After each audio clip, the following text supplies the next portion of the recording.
CCR question 1.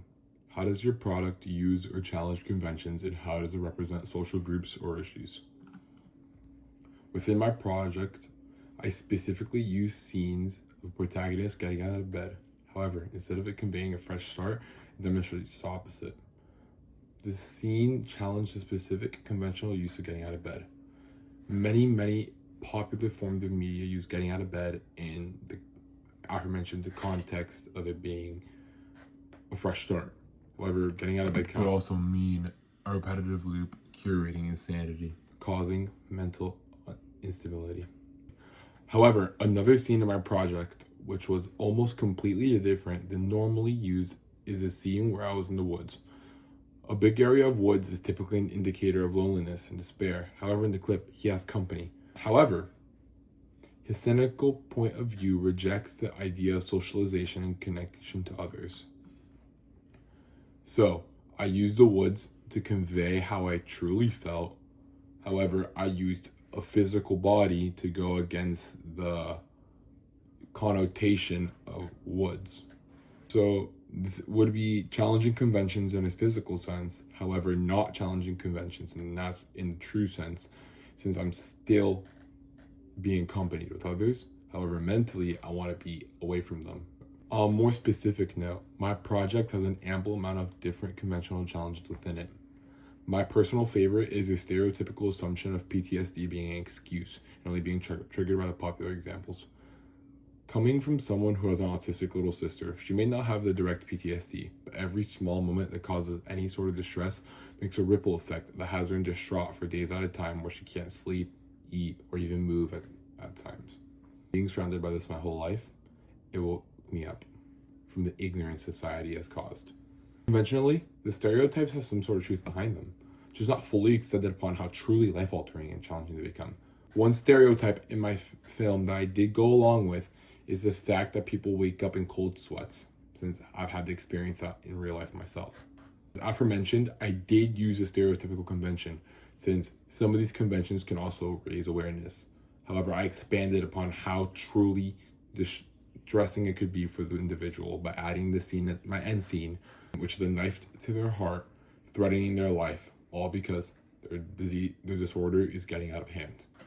That's how I used conventions while also challenging conventions by showing how much more extreme it is than it is taken.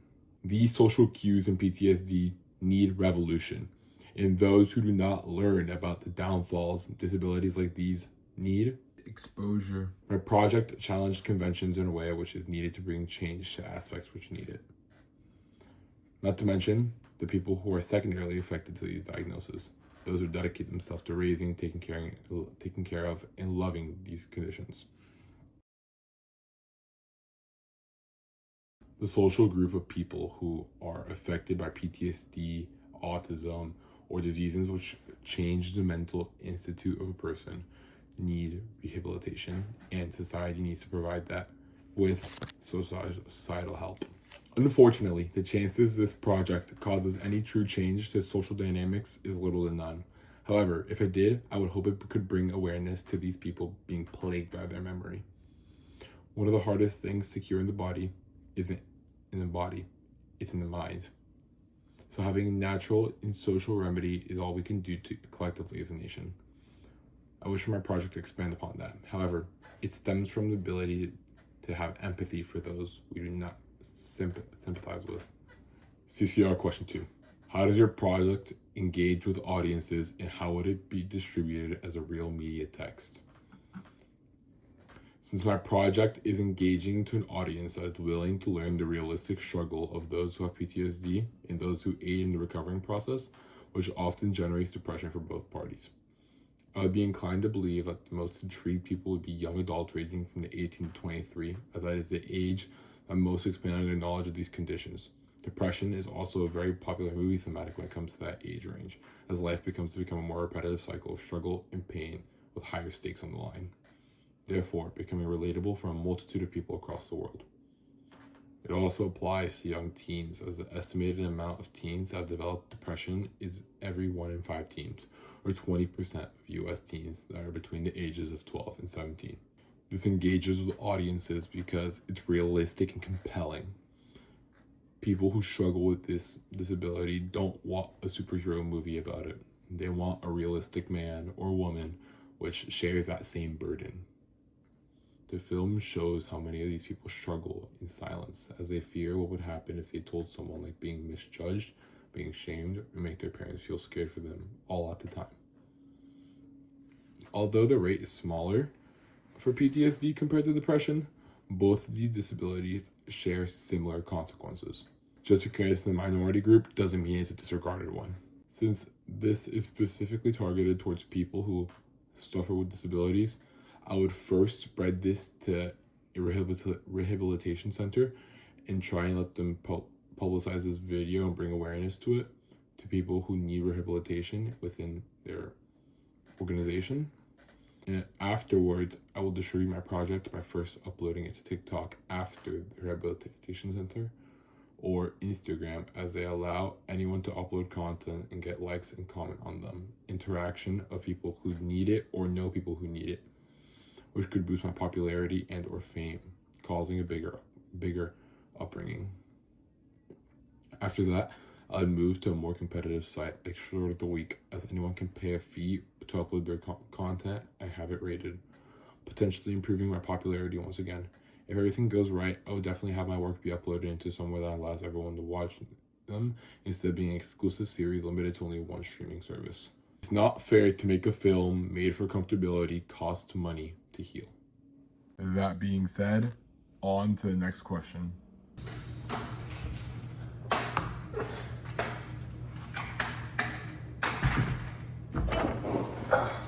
How'd that happen?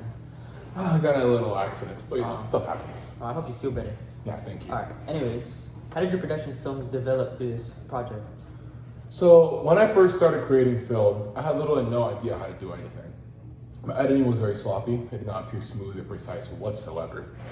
I did not add any sound effects or music like I did in my final project. My last films were pretty lackluster, and my acting was nowhere near as good as it is right now. I would have broke character on multiple different accounts throughout all the films. Occasionally messing up some lines, not being able to keep a straight face, not collaborating well with friends, not managing time correctly, stuff along that nature. That being said, my editing of my final project has become much better as I added sound effects, increased the sound, or just removed the sound completely if it was benefiting the project and not conveying meaning like I wanted it to. My camera angles were also improving, and I had better understanding of all different types of significance that come from those angles. The editing turned out a lot smoother than I anticipated it would. It came out a lot more fluid than the rough drafts that I recorded previously. It took a while, especially with this angle of mine, but it paid off. One lighting type I really liked that I incorporated in my film was the hard lighting, as it had like a sense of sadness behind it. It just dulled the energy around the film in general. Along with that, there was a scene in the end of my project where he had a knife up to his chest with some hard lighting and some lighting behind the door. I think that door signifies some sort of life on the other side and his will to prevail, hope in a sense, and his willingness to overcome his depression. In my film, I did try to implement some colors, but most of the color I used was gray, black, and some dark blue. Since most of these colors are very dark shades, they symbolize very negative connotations. The black represents emptiness, a yearning for death, or mysteriousness, as the main character hides his true colors from the rest of the world. All these things are something that I've developed throughout the course of this class. Not to mention the ability to interpret meaning where dialogue does not provide any more context. Not to mention the implications of mise-en-scene. If you told me at the beginning of the year that mise-en-scene was a real topic, I wouldn't have believed you. So mise-en-scene was definitely harder to accomplish, but throughout the time I spent in this class, I realized that mise-en-scene doesn't have to be this big thing which draws all the attention in. It could be a small detail that adds meaning. So my biggest part of mise-en-scene was the knife I used in the final scene. That knife alone conveyed so much meaning. along with the lighting that I implied there. The essential components of media studies, implying value into scenes which don't intrinsically have any to begin with, is something that I curated and developed throughout the course of this class. Without this class, there's no way I'd be able to produce a film and a project like this. So I have to thank my teacher and the growth I've made throughout the learning experience of this class. It's been a really good experience. However, I have room to grow, but this class was a great start. Another question. How did you integrate technologies like software, hardware, and online resources into this project? For the software, I had two main sources, CapCut and EduBlogs. CapCut is an awesome editing site which allows me to do just about anything I need to with my film. Implying sound was definitely the hardest part though. CapCut is diverse and reliable, however, importing sound requires levels of expertise I'm not at yet. So without that expertise, implying sound was extremely difficult from external videos. However, you can find an abundance of sounds pre-existing within the CapCut website, like the rain, noise, and the beginning of the scene. Similar to the sound effects, any sound in CapCut can be edited to become quieter or louder, come before or after a scene or clip.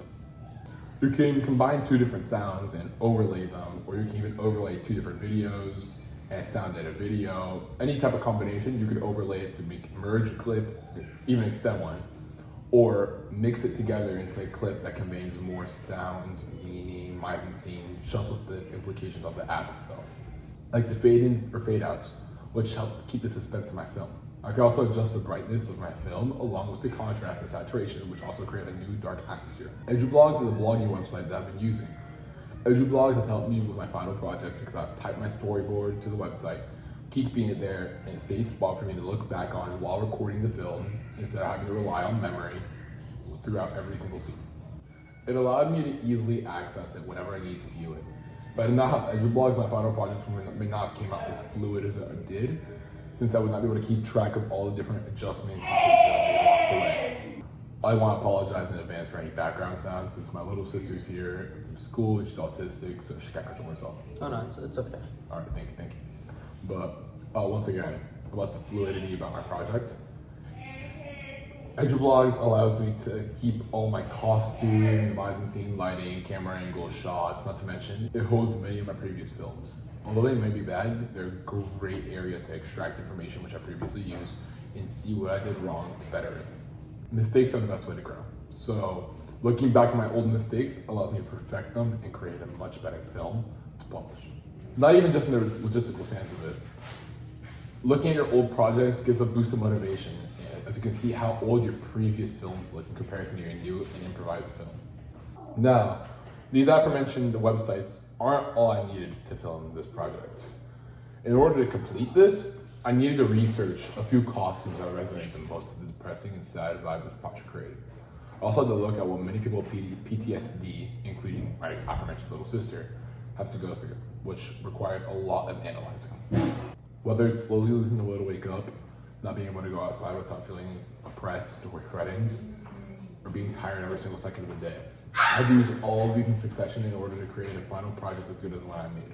Without the use of these technologies and softwares, I would not have even half as much material to imply the different stereotypes and true ways that people with these diseases like PTSD and disorders like PTSD and autism combined.